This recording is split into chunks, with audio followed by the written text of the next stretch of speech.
ఈ రోజుల్లో పిల్లల్ని పెంచడం అంత కష్టమైన పని ఇంకోట్లేదు. చాలా చాలా చాలా చాలా కష్టమైపోయింది. స్కూల్స్ వాళ్ళేమో వేలకు వేలు లక్షలకు లక్షలు డబ్బులు తీసుకుని మనకు అంటే పేరెంట్స్కి అసైన్మెంట్స్ ఇస్తారనమాట. Cabbage day, vegetable day, red day, ఆ డే, ఈ డే, ఇప్పుడు పిండాకూడ్ డే. పిల్లలు చేసేది తక్కువ, మనం చేసేది ఎక్కువ. మన చిన్నప్పుడు అసైన్మెంట్లు మనం చేస్తే పేరెంట్స్ పక్కన కూర్చునేవాళ్ళు. ఇప్పుడు పిల్లలు పక్కన కూర్చొని అసైన్మెంట్లు మనకు వస్తున్నాయి. ఏంది కర్మో. కరికులం కంటే ఎక్స్ట్రా కరికులం ఎక్కువైపోయింది. అదేమన్నా అడగడానికి పోతే, కంప్లైంట్ చేయడానికి పోతే స్కూల్ వాళ్ళేమో మనల మీదే బ్లేమ్ చేస్తారన్నమాట. You have to cope up sir, లేకపోతే పిల్లల ఫ్యూచర్ పాడైపోతుందని బ్లాక్మెయిల్ చేస్తారు. ఏం చేస్తాం, కాంప్రమైజ్ అవ్వాలి. పిల్లల భవిష్యత్తు కంటే ఇంకేం ఎక్కువ కాదు కదా మనకి. ఇంకా ఫోన్లు, పిల్లలు, అబ్బా ఇది విడదీయలేని, చెప్పుకోలేని బాధ ఈరోజు పేరెంట్స్కి.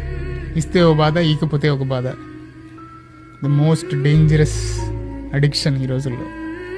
ఇవన్నీ ఆలోచిస్తుంటే ఒక్కోసారి అనిపిస్తుంది, మనకే ఇలా అనిపిస్తుందా, మన పేరెంట్స్కి కూడా ఇలానే ఉండేదా పరిస్థితి అని.